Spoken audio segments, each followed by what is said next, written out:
si BBM will redeem their name. Because for 37 years ay sinira ng kanilang mga kalaban sa politika.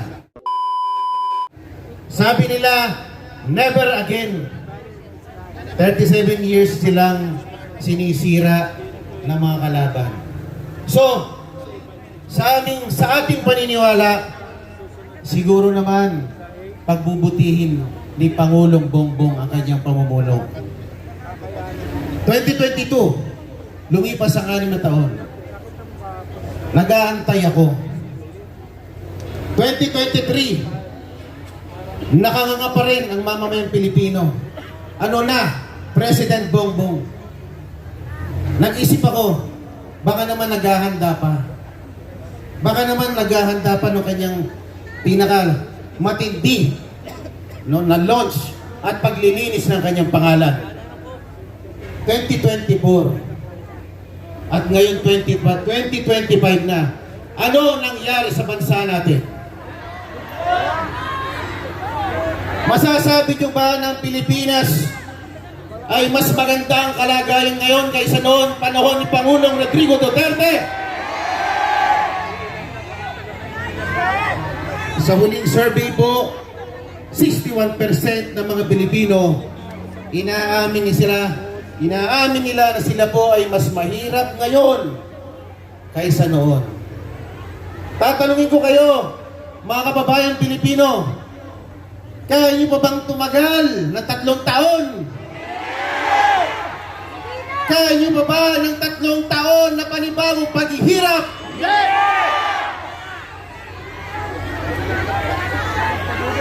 Akala kasi niya, popular siya nung nanalo siya ng 2022. Hindi niya alam, nanalo lang siya dahil siya'y umangkas kay Sara Duterte.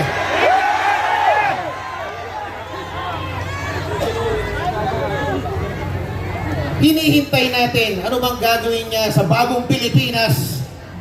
Yung pala, naging mistulang bagoong Pilipinas. Kala ko may gagawin siya para sa ating bansa. Wala naman pala. Mas gusto niya lang palang namamasyal, nanonood ng Formula 1 Grand Prix racing sa iba't ibang bansa. Ano ba naman ito? Ito ba ang gusto natin na Pangulo? Akala siguro niya, 2022 nga nanalo ko. 37 years nang sinira ang pangalan ko, nanalo pa rin ako. Dadaanin ko lang ito sa magandang marketing at social media. Makakabalik na naman ako. Tama ba yun? Papayag ba tayo mga Pilipino? Madadaan pa sa social media pag nagugutom na ang mga Pilipino? Hindi siguro. Matalino ang mga Pilipino. Okay. Sorry, I'm carried away, Ma'am Hana. Ang sasabihin ko lang po, gaano man kadilim ang panahon ngayon, hindi mananaig ang masama hanggang sa dulo. Sa uli, magtatagumpay ang katwiran at kabutihan.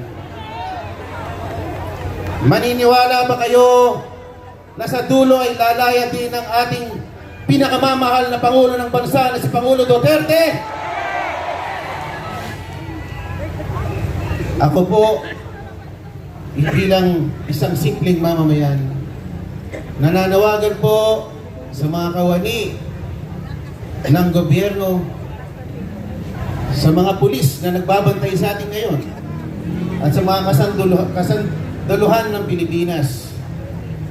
Your loyalty belongs to the country and the Constitution. Ipaglaban nyo ang kapakanan ng bayang Pilipinas.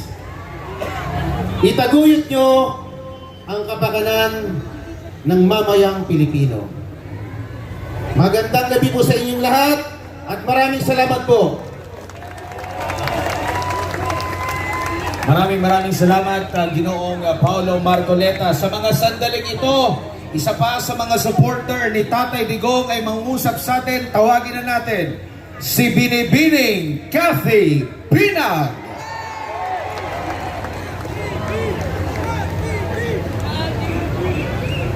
Magandang gabi! Magandang gabi po. Maraming salamat po sa pagpunta niyo dito bilang suporta sa ating mahal na President Rodrigo Roa Duterte. Dalawa lang po ang gusto kong sabihin. Kasi ako po ay biktima also ng addict. Hindi ko ho maintindihan na kung bakit ang ating mga leader or yung iba ang pinaglalaban is yung mga kriminal at addict. Bakit ho hindi nila ipaglaban din yung mga katulad kong biktima na mga addict? Hindi ko sinasabing ang pagpatay ay tama. Wala hong ganun. Pero sinasabi nilang may due process dapat nung pinili na magkaroon daw ng sinasabi nilang EJK. Bakit ho? Yung hubang 2 taon or 5 taon na naghahasa ng isang drug addict, nagkaroon din huba ng due process? Hindi, di ba? Yung ordinaryong mamamayang Pilipino, estudyante, nag-graduate sa kolehiyo, pinatay ng addict, may due process? Wala, di ba? So kaya kayo dyan, kayo, nang sinasabi nyo, you are after for human rights. Tigilan niyo po kami. Kasi kung human rights, mas binibigyan niyo ng pansin yung mga biktimang bata, kababaihan, at mga biktima ng pinapatay ng mga drug addict at nasirang buhay ng mga drug pusher and dealers. Hindi nanginginig ako kasi pag kayo, alam nyo, kapag kayo po ay biktima, hindi nyo alam saan nanggagaling yung galit. Kasi hindi ko maintindihan bakit mas binibigyan ng pansin nila ang mga kriminal. Eto po yan. Nung naging addict po kayo, yung pamilya nyo, kamag-anak nyo, choice nila yan. Yung nagbenta sila ng droga, choice nila yan. Yung naging drug lords and drug dealers sila, choice din nila yan. Pero yung mga naging biktima ng mga yan, ng drug dealers, ng drug addicts, at drug pushers, hindi ho nila choice na maging biktima. So please, tigilan nyo kami. If you want, pag-usapan natin ng human rights, mas ipaglaban nyo ang 2 taong ginahasa, 5 taong ginahasa, lolang ginahasa, ang pinatay ng walang kamalay-malay.